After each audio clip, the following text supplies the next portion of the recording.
Assalamualaikum warahmatullahi wabarakatuh. Perkenalkan, nama saya Harta Devi.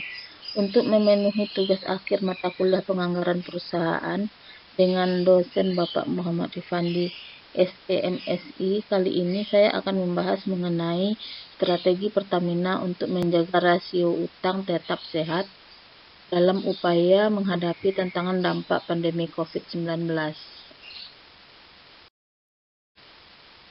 Pendahuluan yang pertama itu latar belakang. Pertamina merupakan salah satu perusahaan BUMN yang paling berpengaruh terhadap laju perekonomian negara Indonesia yang bergerak di bidang perminyakan. Pandemi COVID-19 berdampak sangat signifikan bagi Pertamina dengan penurunan demand. Menurut Fajriyah, penurunan demand tersebut pada konsumsi BBM secara nasional yang sampai Juni 2020 hanya sekitar 117.000 kiloliter atau KL per hari, atau turun 13% dibanding periode yang sama tahun 2019 yang tercatat 135.000 KL per hari. Bahkan pada masa pembatasan sosial berskala besar atau PSBB di beberapa kota besar terjadi penurunan demand mencapai 50-60%. Yang kedua yaitu rumusan masalah, yaitu bagaimana cara perusahaan Pertamina Persero mempertahankan rasio utang yang sehat di tengah pandemi COVID-19.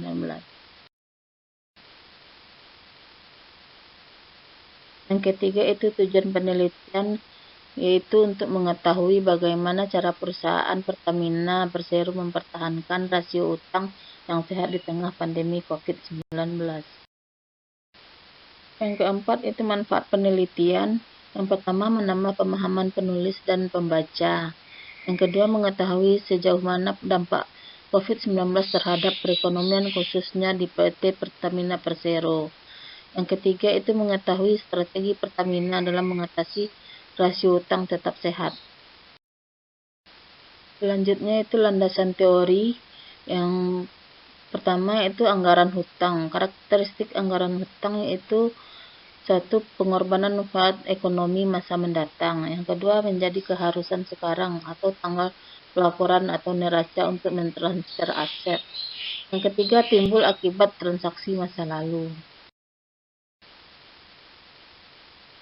Yang kedua itu pengertian anggaran hutang. Anggaran hutang adalah anggaran yang merencanakan secara sistematis dan lebih terperinci tentang jumlah hutang beserta perubahannya dari waktu ke waktu selama periode tertentu yang akan datang.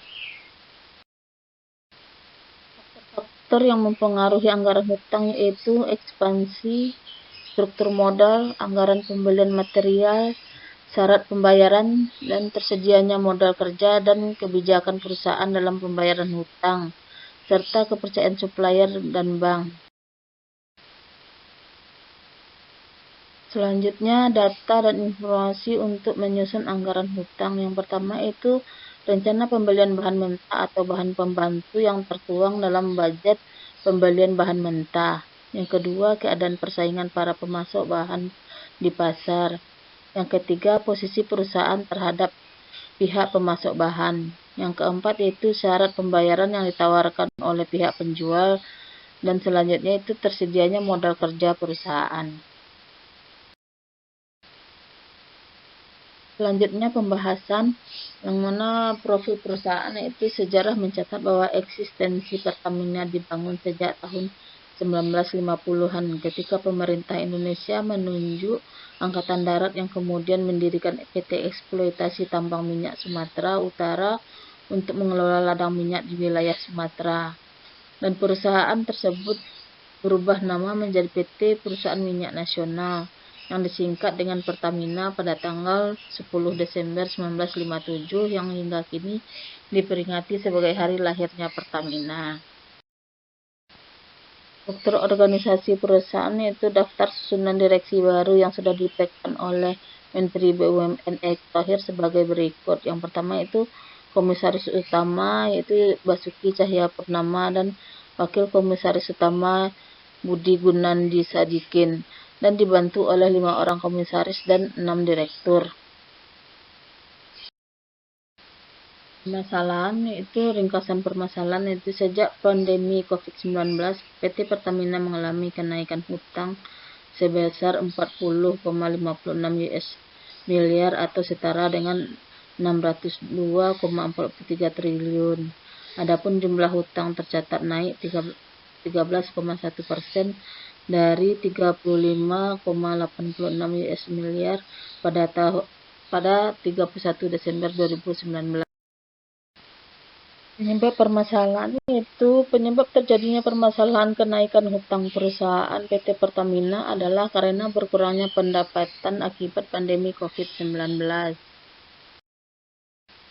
Faktor-faktor yang mempengaruhinya yaitu pertama faktor internal, yaitu Pertamina harus berupaya mempertahankan rasio utang sehat di masa pandemi COVID-19.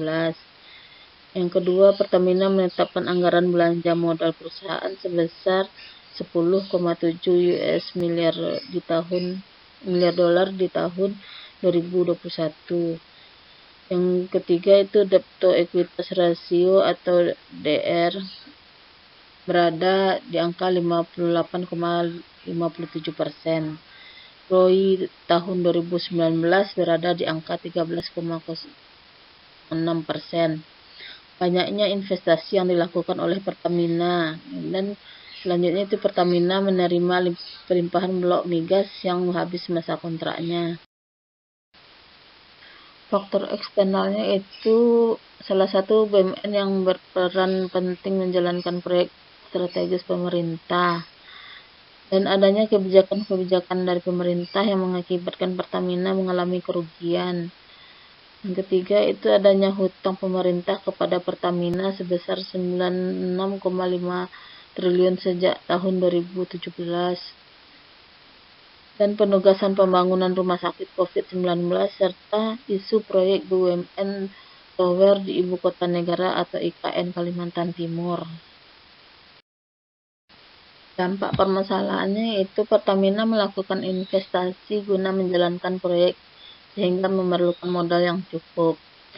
Selain pendanaan dari internal perusahaan, Pertamina juga mencari dukungan dana dari investor dan peminjam. Yang kedua, adanya penerbitan obligasi yang dilakukan Pertamina untuk tetap bisa beroperasi dan menjaga agar produksi tidak turun. Solusi terhadap permasalahan yaitu Pertamina melakukan beberapa strategi, antara lain dengan sinking fund atau membeli kembali atau buyback global bond sebagai bentuk dari liability management sehingga jumlah Pertamina berkurang. Pertamina juga melakukan cash management dan akselerasi penagihan piutang sehingga perusahaan memastikan seluruh dana investasi baik yang bersumber dari equity maupun pinjaman dapat meningkatkan pendapatan perusahaan yang pada akhirnya dapat membayar beban perusahaan. Kesimpulan itu Pertamina telah melakukan sejumlah inisiatif untuk melakukan perbaikan internal dengan tetap melakukan penghematan sampai 30%. Pertamina juga melakukan skala prioritas rencana investasi, renegosiasi kontrak existing serta refinancing untuk mendapatkan biaya bunga yang lebih kompetitif. Pertamina juga terus meningkatkan tingkat komponen dalam negeri sehingga menurunkan tekanan kurs dan bisa menekan biaya secara umum, dan upaya menghadapi tantangan dampak pandemi COVID-19, diantaranya melalui implementasi transformasi efisiensi dan akuntabilitas secara konsisten. Saran yaitu perkembangan dunia yang semakin canggih dan kompleks membuat PT Pertamina harus senantiasa siap menghadapi perubahan. Pemantauan dan evaluasi terhadap jalannya berbagai strategi perusahaan haruslah dilakukan secara intensif agar tidak meleset dari tujuan perusahaan.